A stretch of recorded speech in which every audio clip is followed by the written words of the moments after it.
Hello everyone, welcome to Bioverse. तो continue करते हैं हमारा डिप बायो का revision. Let's see syllabus again, क्या क्या हमने पढ़ लिया है और क्या क्या रिवाइज करना बाकी है। तो यहाँ पे हम सेकंड वाला पार्ट पढ़ रहे हैं अभी, सेकंड यूनिट, जिसमें कि गैमेटोजेनेसिस, फर्टिलाइजेशन, अर्ली डेवलपमेंट हमें पढ़ना है। तो इसमें हमने गैमेट प्रोडक्शन पढ़ा, cell surface molecule in sperm egg recognition, Izumo Juno, ये सारी चीजें हमने पढ़ ली थी। जाइगोट फॉर्मेशन और क्लीवेज भी हमने कल पढ़ा था। तो आज हम बच्चों पढ़ते हैं ब्लास्टुला का formation, embryonic field, gastrulation and formation of germ layers in animal. I hope ये सारी चीजें इस सेशन में हम कर ही लेंगे। आज के वीडियो में पूरी चीजें पढ़ने वाले हैं। तो चलो स्टार्ट करते हैं विदाउट एनी डिले, और स्टार्ट करेंगे हम विद ब्लास्टुला फॉर्मेशन। अगर आपको याद हो तो लास्ट टाइम मैंने स्टेजेस बताई थी क्या क्या होता है, कि पहले जाइगोट है, सिंगल सेल है, फिर डिवीजन होता है, 2 सेल्स बनती हैं, फिर उसके बाद 4 सेल्स बनती हैं। जो सेल्स छोटी छोटी बन रही होती है उनको ब्लास्टोमियर बोला जाता है। फिर 8 सेल स्टेज का फॉर्मेशन होता है, फिर 16 सेल स्टेज बनती है। 16 सेल स्टेज को बेसिकली मोरुला बोला जाता है। और उसके बाद में ये ब्लास्टुला का फॉर्मेशन होता है, या फिर ब्लास्टोसिस्ट जिसको बोलते हैं, उसका फॉर्मेशन होता है। एंड आफ्टर ब्लास्टुला फॉर्मेशन होता है गैस्ट्रुला का, और वहां पे गैस्ट्रुलेशन की प्रक्रिया होती है, जिसके बाद में एम्ब्रियोनिक फिल्स बन जाती हैं। जो गैस्ट्रुलेशन होता है उसके बाद में जर्म लेयर्स आपको देखने को मिलती है। तो चलो स्टार्ट करते हैं with blastula.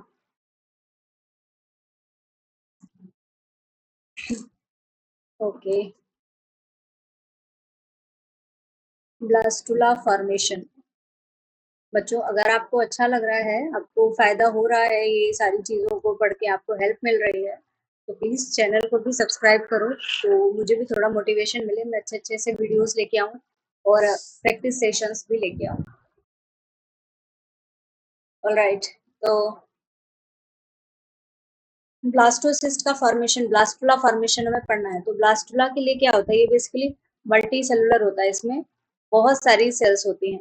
This is multi cellular stage. तो इससे पहले जो सेल का डिवीजन हो रहा होता है, एक सिंगल सेल है जाइगोट। जब जाइगोट डिवाइड होता है तो पहले 2 सेल में डिवाइड होगा, फिर 4, फिर 4 से 8 सेल्स बन जाएंगे, 8 से 16 सेल्स बन जाएंगे। तो यहाँ पे क्या होता है, जो 16 सेल स्टेज होता है इसको बोला जाता है मोरुला। और ये जो मारुला है यही आगे चल के ब्लास्टोसिस्ट का फॉर्मेशन कराता है, ब्लास्टोसिस्ट। और ब्लास्टोसिस्ट की अगर मैं बात करूँ, होता क्या है ये, बेसिकली कुछ इस तरीके का स्ट्रक्चर बन जाता है, जिसमें आउटर लेयर पे बहुत सारी सेल्स होती हैं। There are too many cells on outer side, और कुछ एक सेल्स अंदर साइड में प्रेजेंट होती हैं। तो जो सेल्स अंदर प्रेजेंट होती हैं उनको बोला जाता है इनर सेल मास, और जो बाहर के साइड में होती हैं उनको बोला जाता है ट्रोफोब्लास्ट। ट्रोफोब्लास्ट। तो ये यहाँ पे डिफरेंशिएशन, बेसिकली हम कह सकते हैं कि हायर डेवलपमेंट की पहली स्टेज हो जाती है ये जो ब्लास्टोसिस्ट है, और इसके बाद में फिर गैस्ट्रुला बनेगा। तो अभी पहले हमें फोकस करना है ये वाली स्टेज पे। ये इम्पोर्टेंट भी है बहुत ज्यादा, क्योंकि ये जो डेवलपमेंट हो रहा होता है उसमें इनर सेल मास से बहुत सी चीजें बन रही होती हैं, ट्रोफोब्लास्ट से बहुत सी चीजें बन रही होती हैं। तो इसीलिए इनका पढ़ना हमें बहुत जरूरी हो जाता है। तो पहले मॉर्मूला क्या है, 16 सेल स्टेज बन गई। और यहाँ पे होता क्या है, बेसिकली मॉर्मूला में बहुत छोटे छोटे ग्रुप ऑफ इंटरनल सेल्स होती हैं, जो कि एक्सटर्नल सेल्स से सराउंडेड रहती हैं। इंटरनल सेल्स हैं जिनके बाहर आउटर लेयर में एक्सटर्नल सेल्स पाई जाएंगी, और वही फिर आगे चलकर डिफरेंशिएट हो जाती हैं ट्रोफोब्लास्ट और इनर सेल मास में। तो जो एक्सटर्नल सेल्स होती हैं, बेसिकली मॉरुला स्टेज में जो एक्सटर्नल सेल्स होती हैं यही ट्रोफोब्लास्ट बनाती हैं, और जो इंटरनल सेल होती हैं ये बना लेती हैं इनर सेल मास को। अब जो इनर सेल मास है, बेसिकली यही रिस्पॉन्सिबल होता है एम्ब्रायो के डेवलपमेंट के लिए, एम्ब्रायो के फॉर्मेशन के लिए। और ये ट्रोफोब्लास्ट के एक साइड में ही प्रेजेंट रहता है। ओके, तो जो ट्रोफोब्लास्ट सेल्स होंगी, these are the trophoblast cells and this is ICM। तो जो ट्रोफोब्लास्ट सेल्स होंगी वो क्या बनाएंगी, आईसीएम। तो एम्ब्रायो बनेगा, तो ट्रोफोब्लास्ट सेल्स का क्या काम है, तो बेसिकली ये एम्ब्रियोनिक स्ट्रक्चर नहीं बनाते हैं, लेकिन जो एक एक्स्ट्रा एम्ब्रियोनिक मेम्ब्रेन होती है, प्लेसेंटा का ही पोर्शन होता है बेसिकली, जो कि फीटस को नरिशमेंट देने में हेल्प करती है, उसका नाम है कोरियन। तो ये कोरियन को बनाने में हेल्प करती है। कोरियन का काम क्या होता है? Oxygen and nutrition supply, nutrients किसको? From mother to baby. जो डेवलपिंग एम्ब्रायो है वहां पे ये ऑक्सीजन और न्यूट्रिएंट्स को सप्लाई करने का काम करेगा, दिस कोरियन लेयर। इसके अलावा जो कोरियन है वहां से कुछ हॉर्मोन्स का भी सिक्रीशन होता है जो कि मदर के यूटेरस को, फीटस को रिटेन करने में हेल्प करते हैं ताकि फीटस वहां पे ही रहे। और कुछ एक इम्यून रिस्पॉन्सेस को भी ये रेगुलेट करता है ताकि जो मदर है, क्योंकि भाई बॉडी के अंदर क्या होता है, बॉडी के अंदर ये कैपेबिलिटी होती है कि अगर उसको कोई फॉरेन एलिमेंट मिलेगा तो उसको रिजेक्ट कर देगी। तो बॉडी फीटस को भी तो रिजेक्ट कर देगी क्योंकि वो भी वहां पे डेवलप हो रहा है लेकिन उसको बाहर निकलना है, तो उसका रिजेक्शन ना हो, इसकी वजह से यहाँ पे कुछ एक इम्यून रिस्पॉन्सेस भी जनरेट होते हैं। वो रिस्पॉन्सेस भी ये ट्रोफोब्लास्ट की मदद से जनरेट होते हैं यहाँ पे। तो अब ये जो सेल्स हैं इसमें जो फॉर्मेशन हो गया है, अब यहाँ पे क्या होता है, एक कैविटी का फॉर्मेशन होने लगता है। तो मॉरुला स्टेज आप देखोगे तो यहाँ पे कुछ इनर सेल्स हैं, कुछ आउटर सेल्स हैं, ठीक है, लेकिन कोई भी कैविटी नहीं है। ये सेल्स कंटिन्यूअसली रहती हैं ऐसे ही, लेकिन फिर धीरे धीरे इनमें कैविटी का फॉर्मेशन होने लगता है। इस प्रोसेस को बोला जाता है कैविटेशन। कैविटी के फॉर्मेशन को बोला जाता है कैविटेशन। और यहाँ पे जो ट्रोफोब्लास्ट सेल्स हैं बेसिकली यही सिक्रीशन कुछ कर रही होती है जिनकी वजह से ये सिक्रीशन हो रहा होता है, जिसकी वजह से ये कैविटी का फॉर्मेशन होता है। और इस कैविटी का नाम होता है ब्लास्टोसील। क्योंकि ब्लास्टुला स्टेज में बन रही है इसलिए इसको ब्लास्टोसील कैविटी बोला जाता है। सो बेसिकली जो ब्लास्टोसील है, ब्लास्टुला है, ये क्या है, एंड प्रोडक्ट हम बोल सकते हैं क्लीवेज का, क्योंकि इसके बाद में फिर डेवलपमेंटल स्टेजेस स्टार्ट हो जाती है।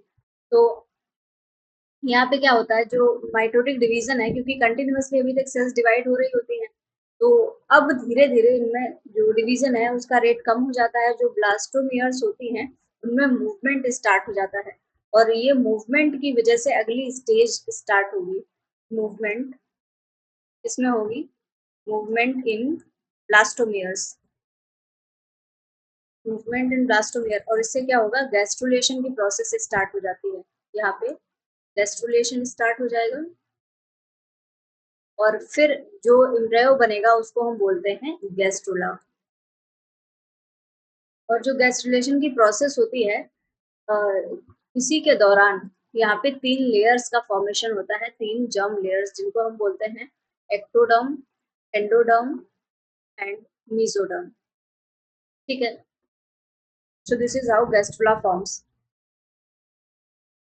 अब एक बार ये तीनों लेयर्स का फॉर्मेशन हो जाता है तो जो सेल्स हैं वो एक दूसरे के साथ में इंटरेक्ट करती हैं और अपने आप को इस तरीके से अरेंज कर लेती हैं कि ऑर्गेन्स और टिश्यू का फॉर्मेशन होने लगे। तो उसको बोला जाता है प्रोसेस ऑफ ऑर्गेनोजेनेसिस, क्योंकि वहां पे ऑर्गेन्स का फॉर्मेशन हो रहा होता है। तो उम्मीद है अभी आपको ये दो अच्छे से क्लियर हो गया होगा कि स्टेजेस क्या क्या है डेवलपमेंट में, 2 4 stage, 4 cell, 8 cell, 16 cell, finally blastula और उसके बाद में गैस्ट्रुला। तो गैस्ट्रुलेशन हो रहा होता है तो कुछ इस तरीके का आपको एम्ब्रायो देखने को मिलेगा, क्योंकि यहाँ पे अब जो जर्म लेयर्स है उनका फॉर्मेशन स्टार्ट हो जाता है।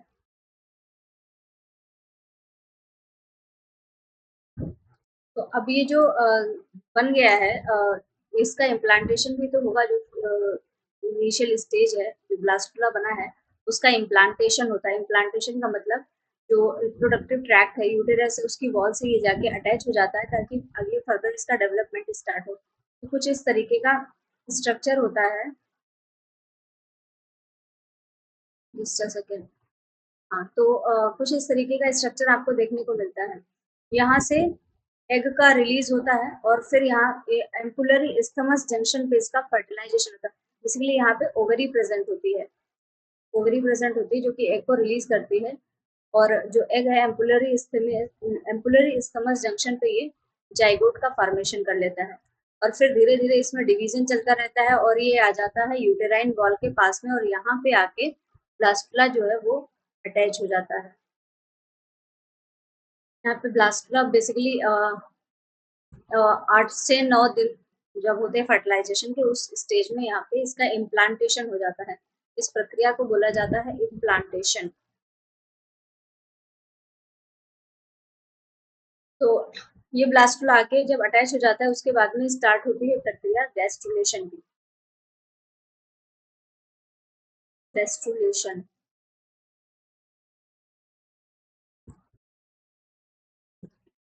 तो गैस्ट्रुलेशन क्या है? गैस्ट्रुलेशन के द्वारा ही डेवलपमेंट होता है, बॉडी का फॉर्मेशन हो रहा है।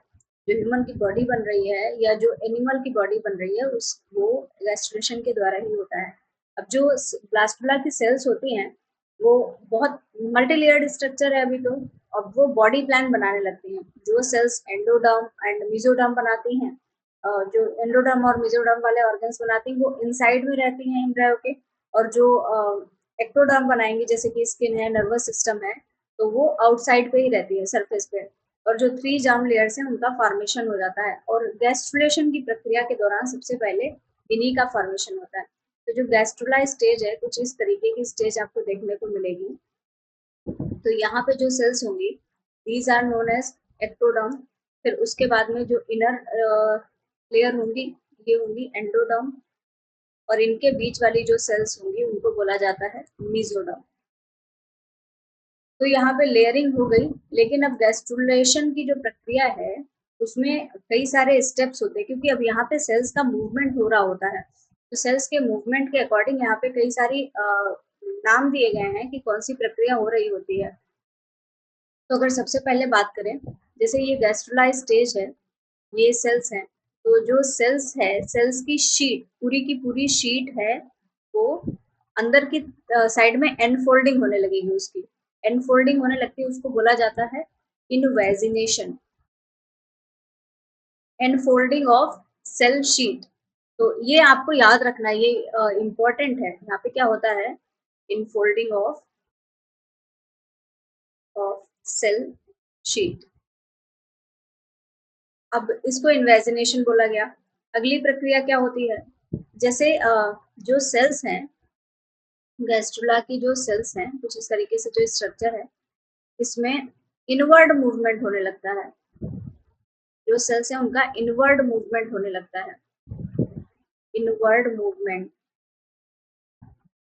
जो सेल की शीट है उसमें इनवर्ड मूवमेंट देखा जाता है, क्योंकि जो आउटर लेयर है, जैसे ये लेयर है, तो यहाँ पे आउटर लेयर पे ये इधर की तरफ सेल्स का मूवमेंट होने लगता है, तो इसको बोला जाता है इन्वोल्यूशन। इन्वोल्यूशन। इसके अलावा अगली स्टेज की अगर मैं बात करूँ तो यहाँ पे जैसे ये पूरा एम्ब्रायो है, और यहाँ पे एक एक सेल मूव करने लगती है अलग अलग, मतलब इंडिविजुअल सेल का माइग्रेशन हो रहा है। Individual cell migration.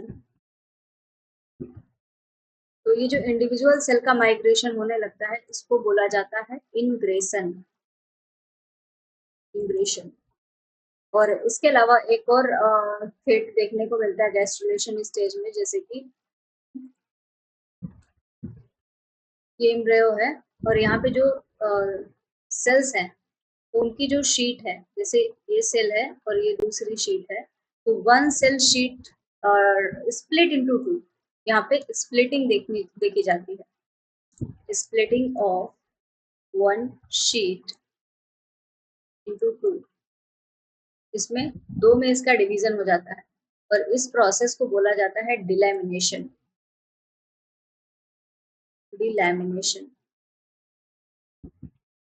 और इसके अलावा एक और स्टेज आती है जिसमें क्या होता है, जैसे ये लेयर है, ये आउटर लेयर है, और इसके पास जो दूसरी शीट है उसका एक्सपेंशन होने लगता है। बेसिकली एक शीट का दूसरी शीट के ऊपर एक्सपेंशन होने लगता है, उसको बोला जाता है एपीबोली। सो यहाँ पे क्या हो रहा है? Expansion of one sheet over other, over other sales on. Basically ये आउटर सरफेस पे देखने को मिलेगा, बाहरी सरफेस पे होगा, ऑन आउटर सरफेस। तो इस प्रक्रिया को बोला जाता है एपीबोली। सो तो इस तरीके के ये एग्जांपल है, गैस्ट्रुलेशन में स्टेजेस होती है। तो उम्मीद है आपको ये समझ में तो आ गया होगा। अगेन एक बार रिवाइज कराती हूँ। इन्वेजिनेशन क्या हो रहा था, एक जो एपिथेलियम है, जो शीट है, उसकी एनफोल्डिंग हो रही होती है इनर साइड में, तो उसको इन्वेजिनेशन बोलते हैं। इन्वोल्यूशन में क्या होता है, किसी भी आउटर एक्सपेंडिंग लेयर का इनवर्ड मूवमेंट हो रहा होता है। जैसे अभी मैंने आपको बताया था, इस तरीके से सेल्स मूव कर रही होती हैं, इनवर्ड मूवमेंट, उसको बोलते हैं इन्वोल्यूशन। इसके अलावा अगर इंडिविजुअल सेल्स माइग्रेट कर रही हैं तो उसको इंग्रेशन बोलते हैं। एक सेलुलर शीट दो या दो से ज्यादा में अगर स्प्लिट हो रही है उसको डिलैमिनेशन बोल रहे हैं। और अगर एपिथेलियल सेल्स, जो कि आउटर लेयर है, आउटर लेयर का मूवमेंट हो रहा है दूसरे एक शीट का दूसरी शीट के ऊपर, तो उसको बोला जाता है एपीबॉडी। तो अब बेसिकली ये क्या करते हैं, ये जर्म लेयर्स का फॉर्मेशन करा देंगी। गैस्ट्रुलेशन में जर्म लेयर्स बनती है, तो जर्म लेयर्स के बारे में पढ़ते हैं। ये इंपॉर्टेंट है बच्चों, ध्यान से पढ़ना। जर्म लेयर्स, तो जो एक्टोडर्म है हमें पता है आउटर सेल्स आउटर वाला ही बनाएगी। तो एक्टोडर्म क्या है, दिस इज आउटर लेयर। और ये एक्टोडर्म क्या बनाती है, बेसिकली जो आउटर सरफेसेस होंगी उन्हीं को बनाएगी। तो यहाँ पे ये स्किन को बनाती है, एपिडर्मिस ऑफ स्किन। इसके अलावा ये सेंट्रल नर्वस सिस्टम को भी बनाएगी, और इसमें बेसिकली न्यूरॉन्स को बना रही होती है। इसके अलावा यहाँ पे न्यूरल क्रेस्ट का भी ये फॉर्मेशन कराती है, न्यूरल क्रेस्ट। न्यूरल क्रेस्ट मतलब यहाँ पे पिगमेंट वाली सेल्स को बना रही होती है, जिनमें पिगमेंटेशन होता है, जिनको कि हम मिलेनोसाइट भी बोलते हैं। ओके, तो एक्टोडर्म की बात हो गई। अब इसके बाद में आता है मीजोडर्म। बच्चों मीजोडर्म से सबसे ज्यादा ऑर्गन्स बन रहे होते हैं। मीजोडर्म, मीजोडर्म से क्या क्या चीजें बनेंगी, बेसिकली यहाँ पे डोर्सल साइड में आपको नोटोकॉर्ड देखने को मिलेगी, नोटोकॉर्ड। और इसके अलावा बोन टिश्यूज आपको मीजोडर्म से देखने को मिलेंगे, बोन टिश्यूज का फॉर्मेशन होगा। फिर इसके अलावा किडनी का, किडनी की ट्यूब्यूल्स का यहाँ पे फॉर्मेशन आपको देखने को मिलेगा। इसके अलावा ब्लड सेल्स आरबीसी हैं, उनका फॉर्मेशन होगा। और इसके अलावा मसल सेल्स, मसल्स का भी यहाँ पे आपको फॉर्मेशन देखने को मिलेगा। और इसके अलावा फेशियल, बेसिकली ये जो मसल होती है ये फेशियल मसल्स आपको देखने को मिलेंगी यहाँ पे। और मीजोडर्म के बाद में आता है एंडोडर्म। एंडोडर्म, तो एंडोडर्म से क्या बनेगा, बेसिकली जो स्टमक होता है, स्टमक की सेल्स एंडोडर्म से बनती है, स्टमक सेल्स। या हम बोल सकते हैं पूरा डाइजेस्टिव सिस्टम ही इसका बना होता है। इसके अलावा ग्लैंड्स में थायराइड ग्लैंड्स का फॉर्मेशन होता है, इससे थायराइड सेल्स बनती हैं। और पूरा रेस्पिरेटरी सिस्टम है उसका फॉर्मेशन हो रहा होता है, रेस्पिरेटरी सिस्टम। तो इसमें जैसे कि लंग सेल है, एल्वियोलर सेल्स है, ये उनका सबका फॉर्मेशन हो रहा होगा। तो ये तो रही 3 जर्म लेयर्स। बच्चों इनके अलावा भी एक सेल्स होती है एक प्रकार की, जो कि जर्म सेल्स होती हैं। और जर्म सेल्स क्या बनाएंगी, हमें पता है ये स्पर्म और एग का फॉर्मेशन कराती है, sperm and egg. So this is all about the gastrulation. Gastrulation की प्रक्रिया कैसे हो रही है, तो मुझे तो उम्मीद है आपको समझ में आया होगा। और इसके अलावा मैंने जो भी आपको पढ़ाया है, अगर आपको कोई डाउट है कमेंट सेक्शन में आप कमेंट करके मुझे बताइए, and definitely I will try to solve it out. और हाँ बच्चों, आप चैनल को ज़रूर सब्सक्राइब करो। अगर आप वीडियो देख रहे हो तो चैनल भी सब्सक्राइब करो, क्योंकि अभी एचपीएससी के अलावा मैं अगली सीरीज भी स्टार्ट करने वाली हूँ, जिसमें मैं एमपीपीएससी, आरपीएससी, यूपीएचईएससी जो भी एग्जाम आ रहे हैं, इनके जो अलग अलग टॉपिक्स हैं मैं उनको यहाँ पे आपको पढ़ाने वाली हूँ। तो चलो आगे कंटिन्यू करते हैं। तुमने ब्लास्टोसिस्ट के बारे में पढ़ा था, तो ब्लास्टोसिस्ट के बारे में थोड़ा सा हम डिटेल में देख लेते हैं।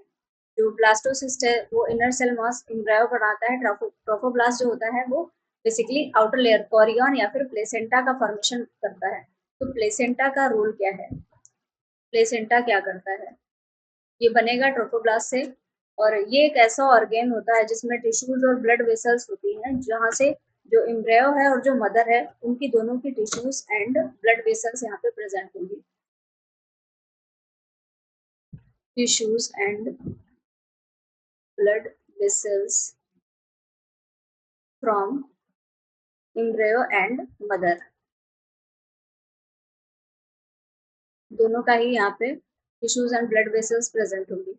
अब इनका काम क्या होगा, ये काम क्या करेंगे, बेसिकली यहाँ पे गैसियस एक्सचेंज देखने को मिलेगा, गैसेस एक्सचेंज का काम करेंगी, न्यूट्रिएंट के अपटेक में हेल्प करेंगी, न्यूट्रिएंट्स अपटेक, और इसके अलावा ये वेस्ट के एलिमिनेशन में हेल्प करती हैं, जो वेस्ट मटेरियल है उनको बाहर निकालने में हेल्प करेंगी। This is all about the placenta. अब बच्चों एक इम्पॉर्टेंट चीज आती है, ट्रोफोब्लास्ट या इनर सेल मास जो है, जो कि पूरा बना रहा है बाकी सारी चीजें, तो ये कैसे डिसाइड होगा कि कौन सी सेल ट्रोफोब्लास्ट बनेगी, कौन सी इनर सेल मास बनेगी। तो जो डिसीजन है इसका,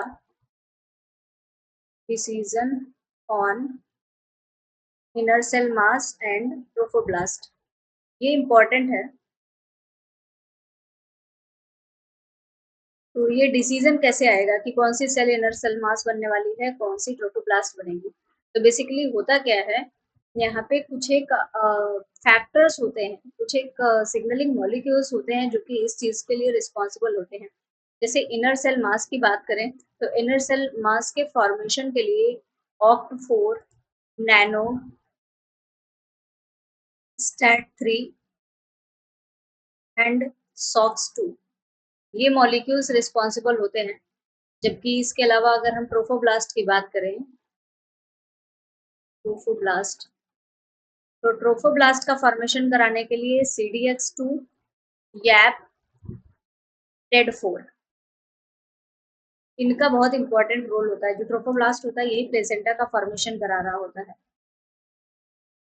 तो डिसीजन कैसे होगा, इन फैक्टर्स के बेसिस पे होगा।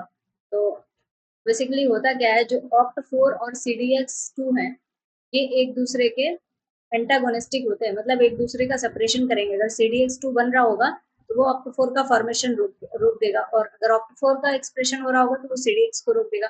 तो इसलिए जो सेल इनर सेल मास बनाने वाली होगी वो ट्रोफोब्लास्ट नहीं बनाएगी। इसके अलावा नैनो के अलावा यहाँ पे एक गाटा 6 नाम की प्रोटीन भी होती है, वो भी हेल्प करती है इस डिसीजन में। तो जैसे ही ये डिसीजन हो जाता है कि सेल क्या बनने वाली है, तो उसके बाद में क्या होता है, जो सेल होती है उसमें बहुत सारे स्पेसिफिक जीन्स आ जाते हैं कि ट्रोफोब्लास्ट की सेल है तो वो कुछ बनाएगी तो उसके अकॉर्डिंग जीन्स आ जाएंगे, और आईसीएम वाली है तो उसके अकॉर्डिंग आ जाएंगे। तो इनर सेल मास जो है वो प्लूरीपोटेंट नेचर का होता है, वो बहुत सारी चीजें, मैक्सिमम चीजें बना सकता है। तो उसको मेंटेन करने के लिए बेसिकली यहाँ पे OCT4, SOX2, नैनो, ये और इसके अलावा STAT3, ये सारे फैक्टर्स प्रेजेंट रहते हैं। OCT4 अगेन, ये OCT4 और CDH2 ये दो मेन प्लेयर्स हैं जो एक दूसरे को सप्रेस भी करते हैं और आईसीएम और ट्रोफोब्लास्ट के डिसीजन में हेल्प करते हैं।